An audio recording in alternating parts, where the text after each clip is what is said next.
Alright, so I believe we're supposed to be finding parts and pieces for, to make my avatar look normal again.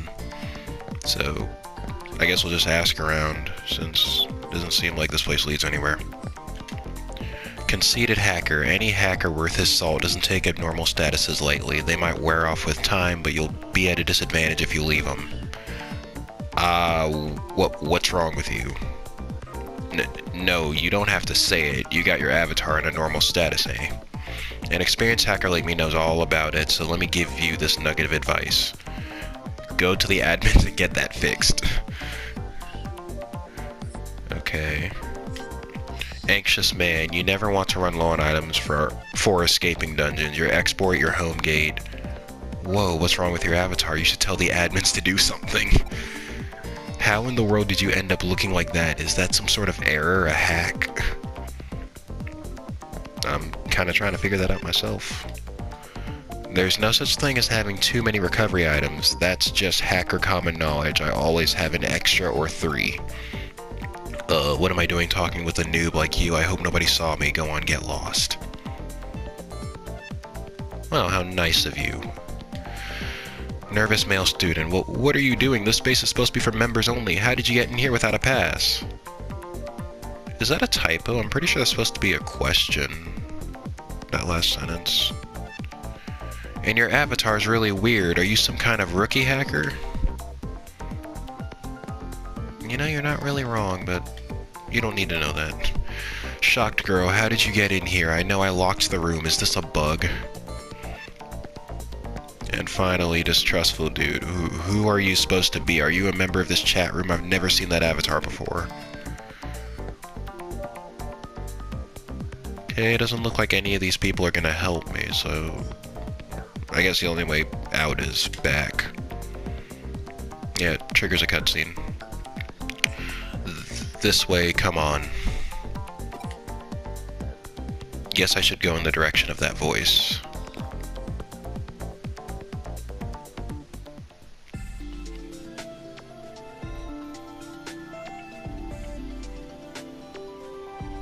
Where did I walk off to? That place was just... whatever. I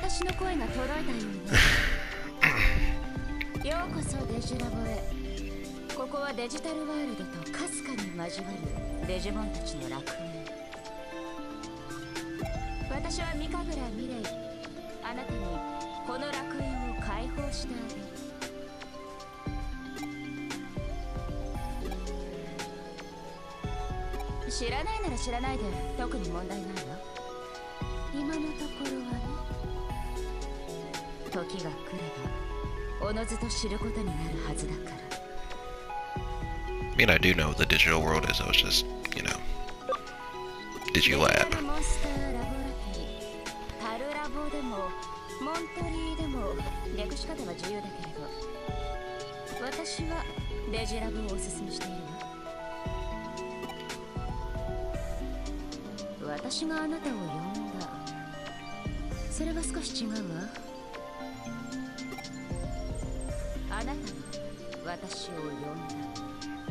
Huh?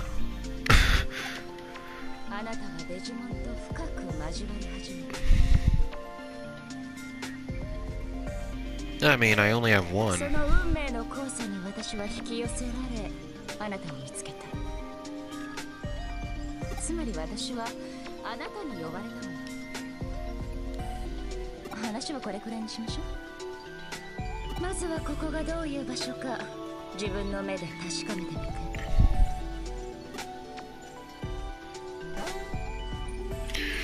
So the DigiLab. In the DigiLab, you can use a variety of facilities that will help you on your adventure. The Digibank, organize your party, Digivolve, De-digivolve, and more. The Digifarm, raise your Digimon by training or feeding. The Mirror Dungeon, take on dungeons you've already cleared. Shop, purchase items for the Digifarm. Colosseum, network battle, medical machine, recover Digimon HP and SP. Okay. So yeah, that tutorial was pretty self-explanatory. This pretty much serves as, I don't want to say the hub, because that title kind of goes to the detective agency, but I mean, as far as all things Digimon are concerned, this is where you're going to be doing it all. You can store them here, train them on the farm, recover like any lost HP, buy items which you unlock as you progress through the game, and you can revisit older dungeons you've cleared. The tutorial said it all. I don't know why I'm explaining it again. Oh, I'm not finished explaining. Should have to talk to her, I guess. I'll give you a good explanation of the terminals here, so make sure you remember them all. Oh. I should have just shut up then. I shouldn't have said anything.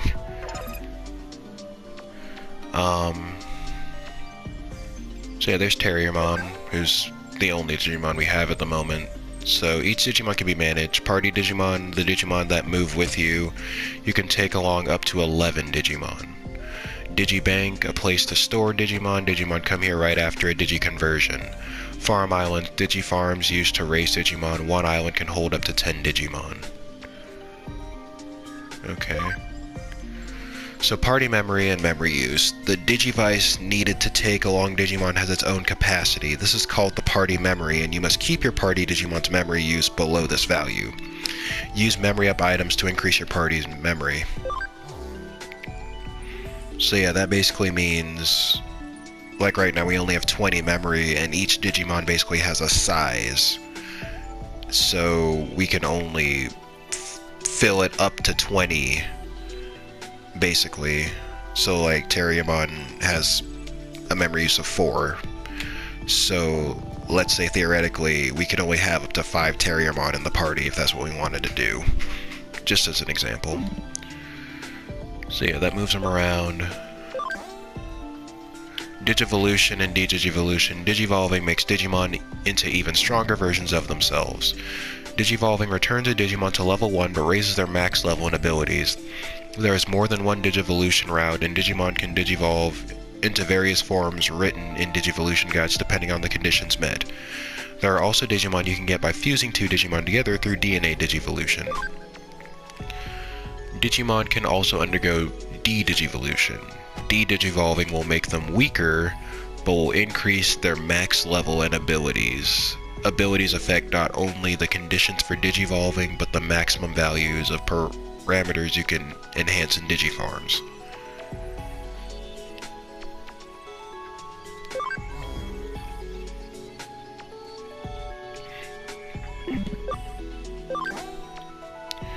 Loading Digimon. To enhance a Digimon, have it absorb other Digimon and raise their level. The higher the level and abilities of the Digimon consumed, the bigger the effect. Please be aware that consumed Digimon will disappear. So basically what that means is if you have Digimon that you no longer want, instead of like just deleting them outright, you can, I guess, recycle them, like use their data to level up one of the ones you actually want to keep. Which isn't very humane now that I think about it, but whatever. And this is where you can convert Digimon, basically, so I think as stated, oh, never mind. Digimon with a 100% scan rate or higher can be materialized and made into allies. Scan rates max out at 200, and the higher the scan rate, the higher the abilities Digimon receive when created. So for the most part, I'm gonna try and... I usually wait until it's 200 before I convert them, because I feel like it's just a lot less headache down the line when it comes to unlocking later forms and stuff like that. So like right now I could get Punimon or Koromon if I wanted, but I'm gonna wait till one of them hits 200%. And then finally, you can return materialized Digimon to scan data. Select a Digimon that you want to return to scan data. The Digimon will be terminated and the scan rate of the same Digimon will be increased by 100%. You can use this function when your party Digimon and Digimon in your Digibank or Digifarm are full. I've said Digi so much it sounds so weird now. But yeah, that's basically it as far as evolving them, or digivolving them, and all that stuff. So Digimon kept at your Digifarm will gain experience with time. Giving instructions will result in various effects. So yeah, this is basically... you put them on the farm, and while you're out, you know, doing stuff, they'll gain experience and stats and whatever, you know, without you having to pull them out and train them. Because eventually, what'll probably happen is I'll get more Digimon than I actually have time to keep track of, so the farm will actually have its use.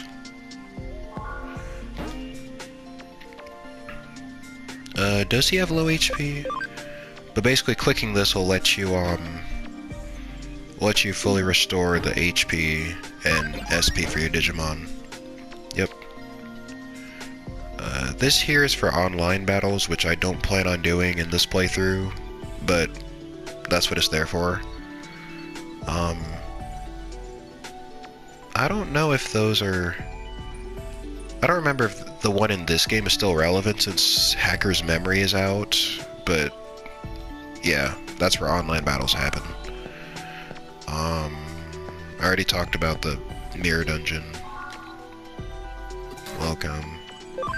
This is where you can, like, buy items, and these are mostly stuff for the Digifarm or food for your Digimon. I might get more into that when I actually start using it.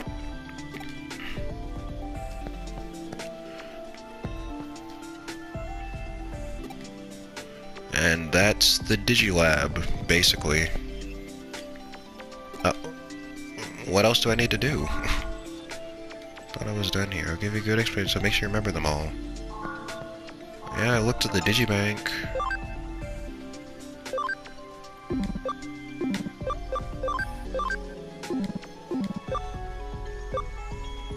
Do I need to convert someone before I leave?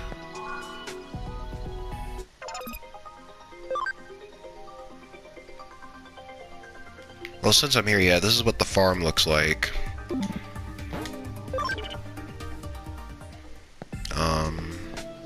Okay, what did I not go over? Oh, mirror dungeons. I actually had to... So by using the shortcut gates prepared by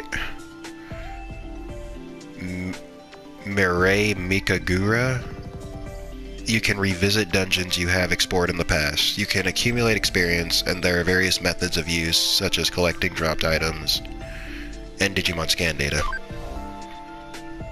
So yeah, like I said, if you want to revisit older dungeons that you've finished, you do it through here. Now will you let me out? Okay. I went up through this. I don't think I have to do anything here.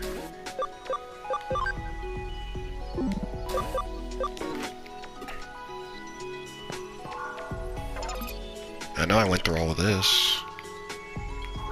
Do I have to talk to her again? Okay, I'm confused because I literally... Oh. No, I didn't. I'm so stupid. Okay. Colosseum. Ranking battle. Participate in Digimon battles online with players around the country and compete for points. Network battles have the following rules. Cannot battle if your party member is more than 150. All Digimon levels are set to level 50 for the duration of the battle. There are limits set for inputting battle commands and completing the battle. So yeah, that place is for online battles. And if she doesn't let me out now, then I don't know what I did wrong. Okay, good. Do you understand the DigiLab? Use it carefully to further your interactions with Digimon. Yeah, I think I got it. Let me see if you're the person I thought you might be. What the world does that mean? Finally, one last thing, a small token for you. Oh, you got a hacking skill. Hacking skills shine in combination with Digimon use, but are dangerous if used for unscrupulous hacking purposes. How you use your skills is up to you, never forget that. You can deepen your special ties with the Digimon. Live with them, share their joys and sadness, and grow together. By deepening your bond with the Digimon, they'll surely offer you their aid. It is a very important ability, it will even change your life. Connection jump, that's what you call your curious skill. I know nothing of this power. It's like a hacking skill, but, well, different. But I'm certain it's a skill that will serve you in unique ways. I'll see you later, take care. Yeah, okay. So hacking skills. When on the field, press the square button to open the hacking skill menu. Here you can use the various abilities of your Digimon. To use a skill, the Digimon in the party must meet the necessary conditions. You can check the conditions of a skill from the player menu of your Digivice. You were heading to Kowloon, I suspect? Just this once, I'll let you use the special exit. Next time, go to the access point if you please.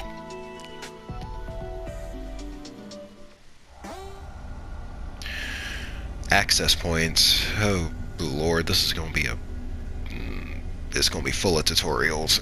I'm not gonna get any gameplay in. So, communication devices that use the flow of the digital web. They are reference points for the digital network that connects to locations everywhere. The half-cyber protagonist can use connection jump to move from here to Eden or to the DigiLab. So, as you can see, I guess the yellow ones on the left, you can access Eden or the DigiLab, and then the cyber looking one on the right, you can only access the DigiLab from Eden, like that one. And yeah, you'll see like this Wi-Fi logo appear, and it's on the map as well.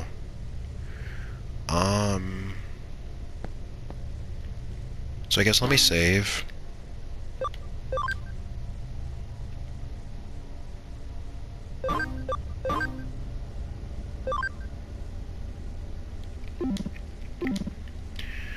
And I guess we'll, since most of that was just tutorials, we'll go on and, yeah, see if we can find our, oh, hold on, let me say something about hacking skills right quick.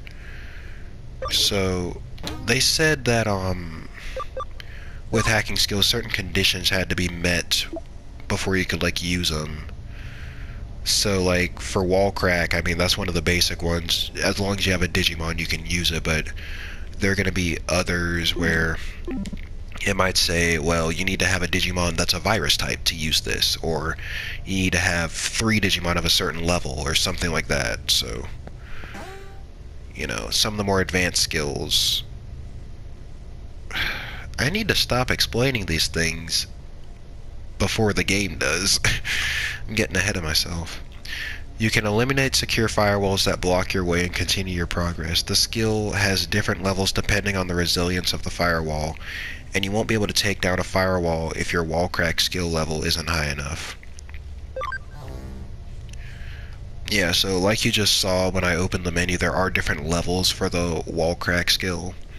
For the different, they correspond to different levels of firewalls that you encounter. So like this one is just level 1, so we can just easily use wall crack and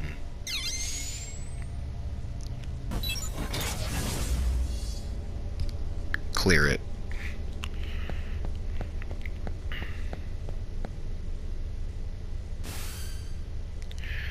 It's me. Whew, I finally got through to you.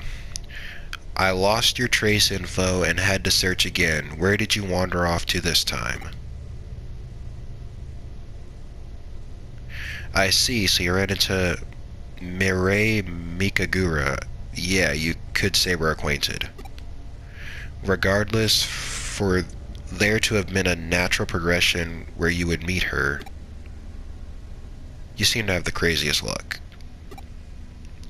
Let's assume you carried out your original objective. We'll start by...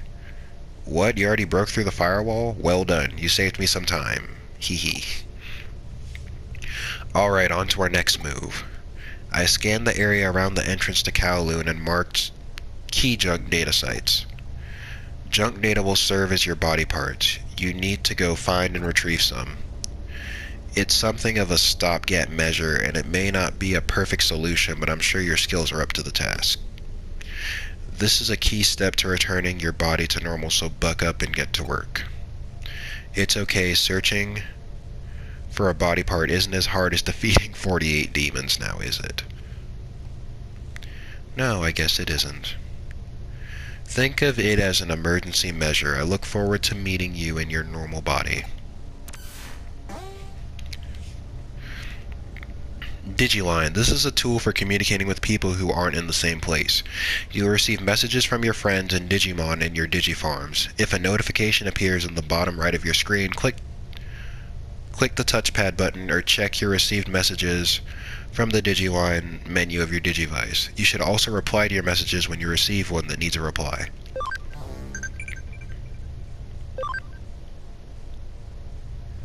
So, we don't have anyone in the Digifarm, so... no. Did I surprise you? But that's what Digimon is all about, you know. Let's try using simple phrases you learn from friends and clients. And there's a reply button next to it to reply. Please select reply. Got it.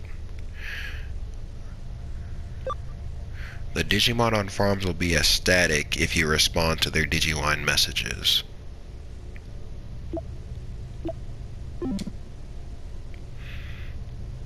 Okay, let's go find my body parts.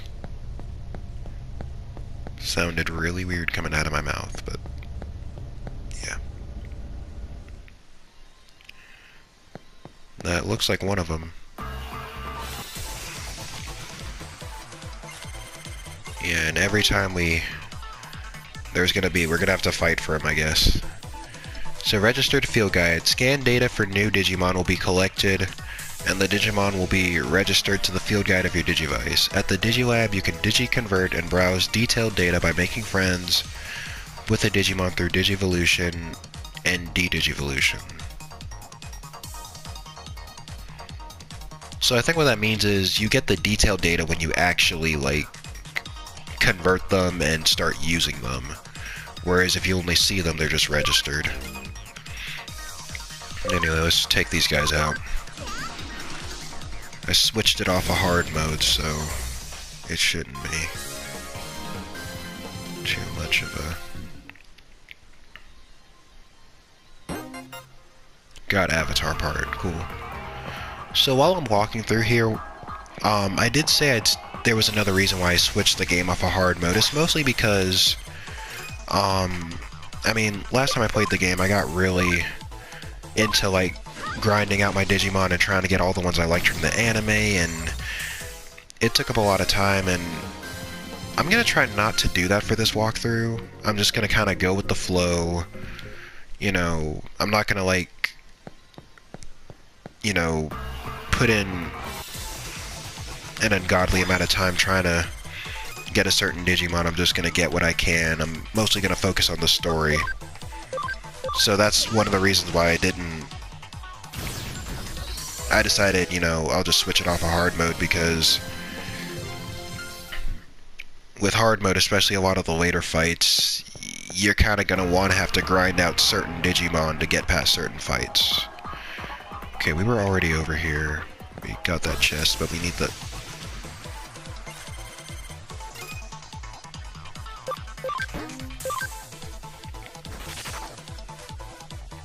So yeah, I'm not really going to go crazy when it comes to grinding. That's why I decided to leave it on easy mode, as a sort of TLDR, I guess. Or would it be too long didn't watch? I don't know.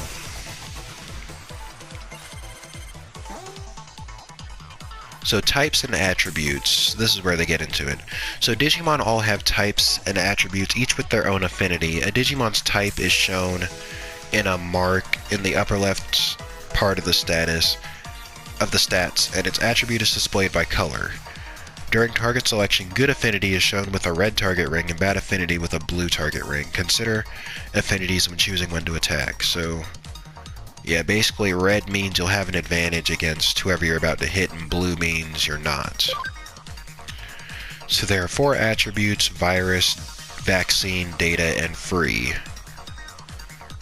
So attacks from a type with good affinity inflict double damage, while attacks from a type with bad affinity only inflict half the damage. So as you can see, and you can kind of use your common sense with this too, vaccine beats virus, virus beats data, data beats vaccine. And then free types are just neutral, they don't have any advantage, they just deal normal damage. So then types and attributes. Attacks with good attributes inflict 1.5 times normal damage, or would that be 50%? No, it would be 150%. Good thing this isn't math class. Attacks using skills reflect the attribute of said skill. So basically what that means is you might have a Digimon that might be a light type, but it might know a fire type move. It's still going to deal fire damage if it uses that move, basically. So, and it shows you the little chart here. So fire beats plant, plant beats water, water beats fire. Like Pokemon, in that case. Then in the next little circle, electricity beats wind, wind beats earth, and earth beats electricity. And then light and darkness, it's weird. They're actually strong against each other, so I guess it would just depend on who lands the hit first. And then there's a neutral element as well. So with all that out the way, let's take these guys out. So Terriermon is actually a vaccine wind type. The little light green means wind. So basically that means he's gonna clean up the virus type over there. I forgot its name, but the thing in the clamshell. He's gonna do neutral damage against the Biomon, and then against the Gatsumon in the middle, he's gonna be at somewhat of a disadvantage because he's a data type. But he has the elemental advantage because he's wind and the other guy's earth. So I'll just show you how.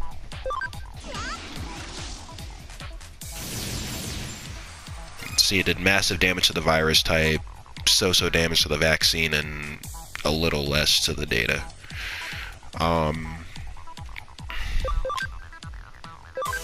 So with that out the way, let's finish this up. And I'll keep using this because it's still a wind type move, so it's still strong against earth types, so he'll still do, you know, some. He still does 75% of the damage.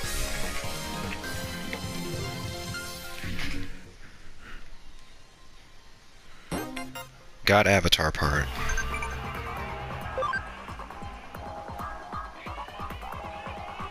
Oh.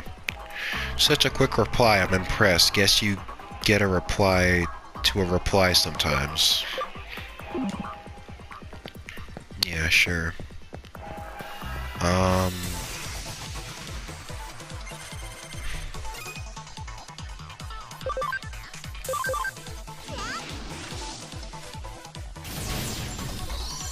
Really? He survived that?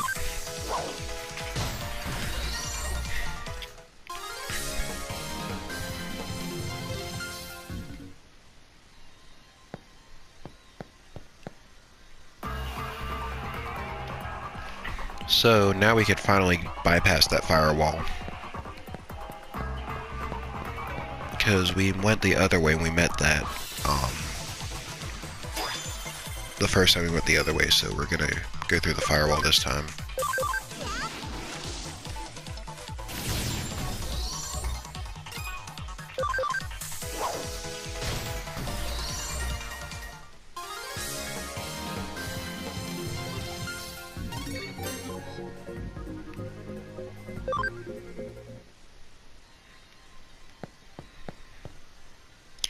You aren't worthy of going any further yet. Once you've proven your strength and pride as a hacker, the path will... Oh, so I guess I still can't go that way. Even though I can crack the firewall. That figures, right? Okay.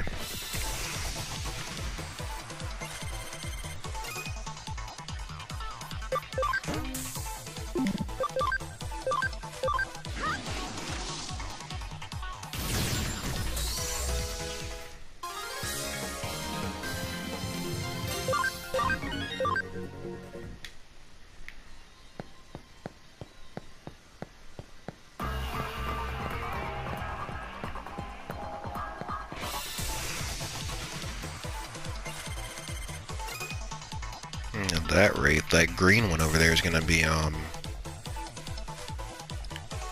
it's weird how I can remember their names until I actually start playing this game. And then I can't. Oh wait, no, it shows me the name when I select it.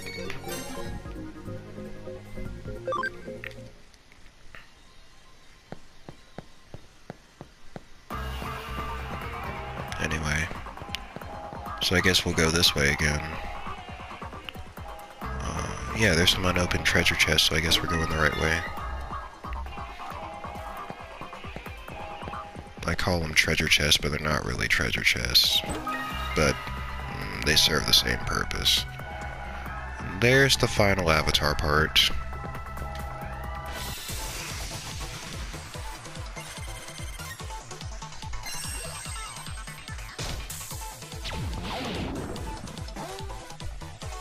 So types of abnormal statuses. Allies and enemies can suffer from abnormal statuses in battle. Abnormal statuses have unique effects such as draining HP every turn or altering stats.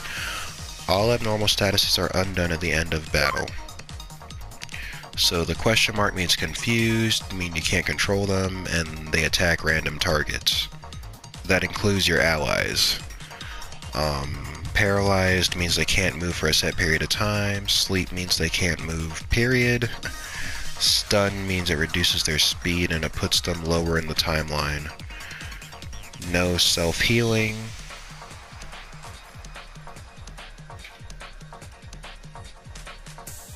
Right, so poison loses HP at the end of each action. Almost the amount lost increases over time. The dot changes them into a sprite and they become unable to use skills, and then the bug reverses their affinity. So basically what that means is, let's say, I think bug, what it does is it turns them into whatever they had the advantage against previously. So I think if they were virus, it turns them data. And then if they were data, it turns them vaccine. And if they were vaccine, it turns them virus. It reverses them on the wheel. Stat changes such as increased attack or lower defense continue for 5 turns after activation. Activating the same stat change during this period will reset the turn count to 5 turns and stack the effect. And I think people have said that you can stack it up to 5 times, but I'm not completely sure if that's true, but they do stack. And then of course, the orange means it's up, the blue means it's down. So that thing right there, you just hit me with a poison, meaning the longer I draw this out, the more damage I'm going to take over time.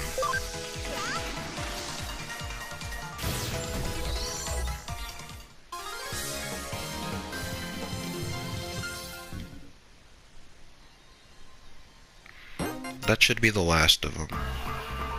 So let's head for the exit. This logout zone is still broken. Guess whatever Arata did was temporary. So I have to go back.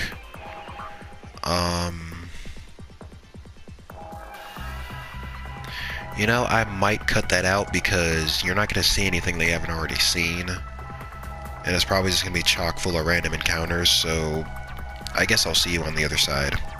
Okay, so I'm back at Kowloon's entrance, and I'm thinking I can't go through the exit that we went through last time, the one that Arata messed up,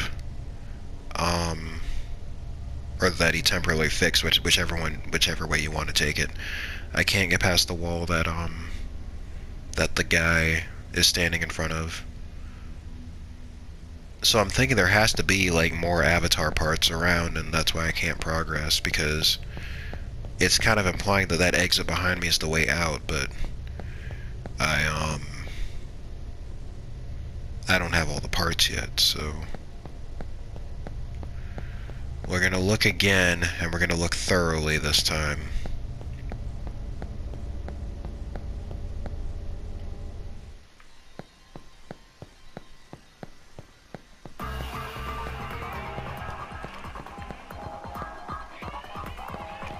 Though these pathways are pretty linear anyway.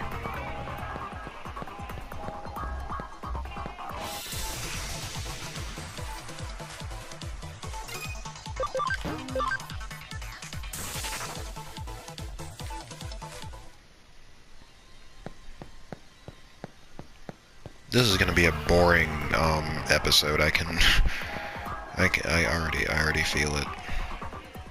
Kinda long as is as well. Oh! It was right over there this whole time.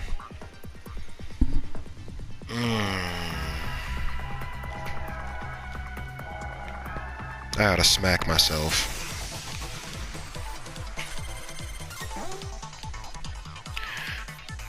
Cross combos and camaraderie. A cross combo can occur when 2 or more allies are lined up in the timeline.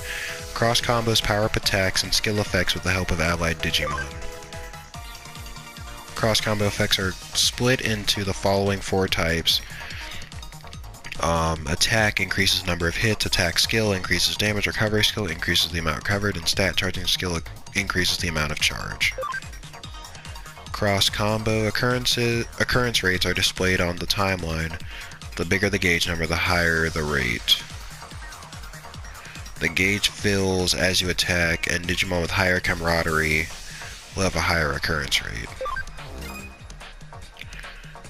Yeah, that's fine and dandy, but we only have 1 Digimon, so that's not even going to be a factor until we have more. Which, I'll probably get to more in the second part. Did I say second? I meant to say next. Second part's long behind us. You know what I meant. So there's the final avatar part.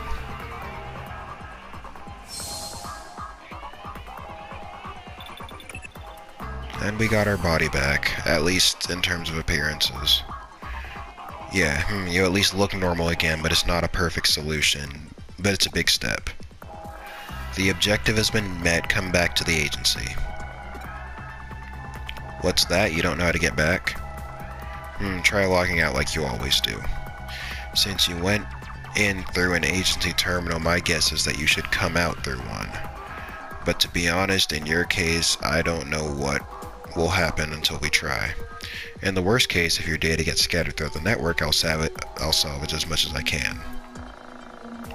How reassuring. Hee, I'm joking, sort of. Oh, you'd better be. So we got our physical body back, and this is already pretty long. They took tutorials and just beat it over my head with a sledgehammer, so I'm gonna save and then I'm gonna end here, and we'll pick back up next time. We'll go back and talk to Kyoko.